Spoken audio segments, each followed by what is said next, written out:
In this video, I'm going to share with you the 4 ugly truths of pre-construction condos in Vancouver that nobody talks about and you need to know. And I've compiled this list after selling 200 pre-construction units, and I've seen them time and time again. And in this video, I'm going to break them down for you. So let's dive in. The first ugly truth of pre-construction condo is everything that a developer provides you as a floor plan, a brochure, a website, the description of the project, everything that is a marketing material is something that you cannot go after the developer for. If a developer provides you with a floor plan that says 500 square foot interior and you buy it based on that floor plan, and tomorrow the floor plan turns out to be 480 square feet on completion, you can't go back after the developer and say, hey, your floor plan says 500 square feet. If you read the disclosure statement and the contract, that floor plan is considered something called a marketing material. And any representation that a marketing material makes, you can't legally go after the developer for. And that includes the reps that are at the presentation center. If they make a statement that you believe and you decide that, hey, I believe what you say, and you don't look at your disclosure statement, you don't look at the final strata plans, and you believe what they said, you actually can't go after the developer and said your rep made this statement about the project. Because in the contract, it says any representation made on their website, marketing material, Facebook ads, brochures, floor plans, anything that is there to show you the project, you legally cannot go after them. It is your job and your agent's job and your lawyer's job to review the contract to make sure that what is being marketed to you is actually accurate. And that leads me to the ugly truth number 2. The floor plan and the size the developer shows you, even if you look at the strata plan and you decide, hey, the strata plan says 490 square feet, and I'm assuming that I'm gonna get a unit that's 490 square feet.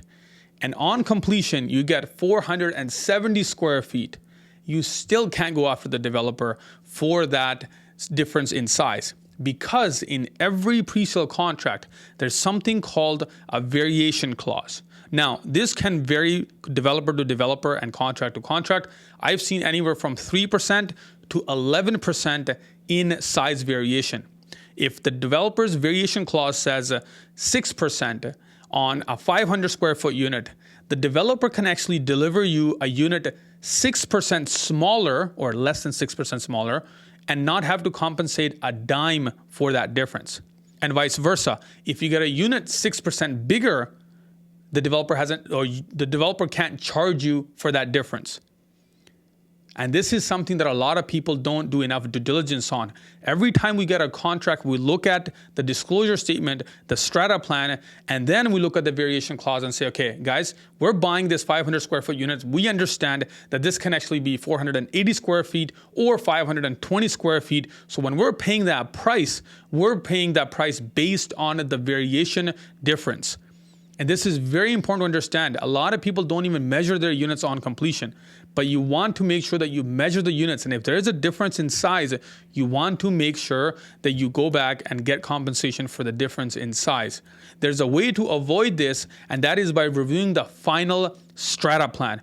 The final strata plan will have the exact square footage, and you can terminate a pre-sale contract within 7 days of receiving the final strata plan. It's a little bit more technical, but that's your agent's job and that's the job of your lawyer to make sure that you stay on top of these things when you're going through a pre-sale process. This is why a lot of people have these stories of pre-construction condos.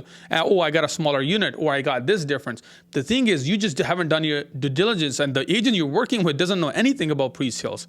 And that's where a lot of people have downfalls around pre-sales, and then they end up just walking away and saying, oh, I'm not going to buy a pre-sale. I'm not saying that every pre-sale contract turns out that way, but there's a way that you can protect yourself because the developers are protecting themselves in that contract that you're signing. And that leads me to the ugly truth number 3, and that is the price point. A developer can charge you anything they want and anything that somebody is willing to pay. A developer I have seen in hot markets increase prices from $400,000 to $480,000 in a span of 2 weeks, even 1 week. When there is enough absorption, enough demand, developers have no issue and no hesitation increasing the price because there's absorption happening. Why would they not? they can increase the price all they want. So I had a guy call me and said, hey, I bought a presale unit and it's on the 40th floor of a building in Surrey, and I paid $500 and something thousand for it. I think it's paid $570,000 or $80,000 for it.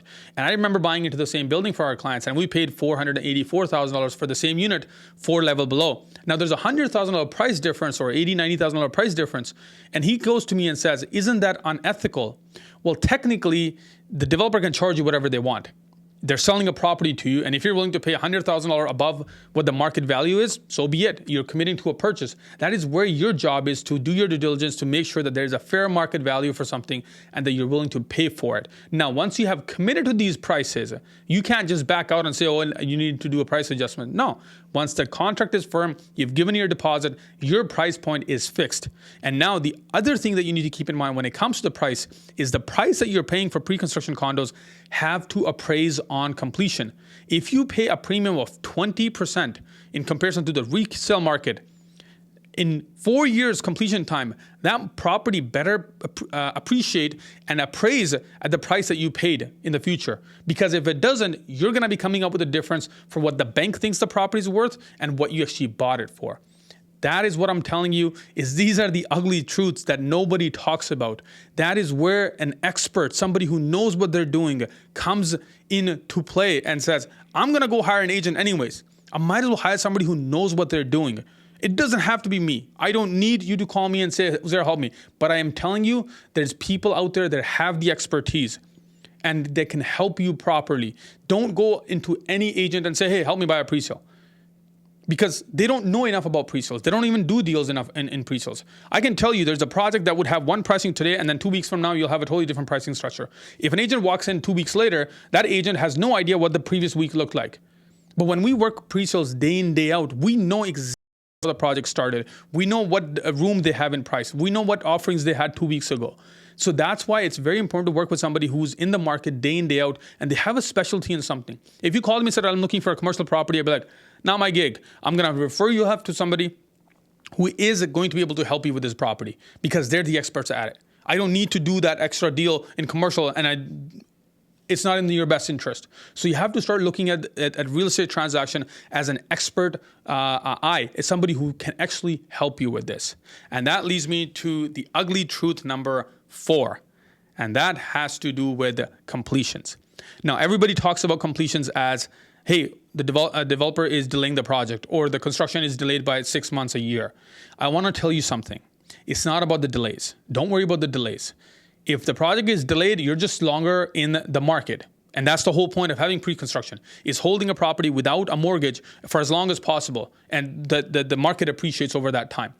What's more dangerous, and what I've seen happening right now in 2024, is projects completing early, in advance, a year in advance, 6 months in advance. That is more detrimental to your investment than a project being delayed. Don't get so fixated on a project getting delayed, because that's the surface level information every Joe Blow is going to talk about. Oh, the developer has to be reputable. Oh, the completion isn't getting delayed. No. These are not the things that make or break your investment. What makes and break your investment is a project getting completed a year in advance can literally be the biggest detriment to your investment. Because now you not only have to come up with more money in a shorter amount of time, you also haven't taken advantage of the appreciation by 1 year. That means you have to take on a mortgage a lot earlier. So whenever you're buying a presale condo, you want to make sure that you go and visit the site and see where they're at with their building permit or development permits, that you have enough time in the market. 2.5 to 3 years. We'd aim for 3 years with every pre-construction investment that we buy into. So these are your 4 ugly truths that should give you more insight on pre-sales. And I want to make sure that you have better understanding by the end of this video to be able to go look at pre-sale projects and be more educated on making the decision that will make you money as an investment, or even a home that you're going to buy into as a new construction to move into. And if there's any way I can be of help, I would love to connect with you. I'll leave the information in the description below where you can book a call, and I'm happy to chat with you in detail.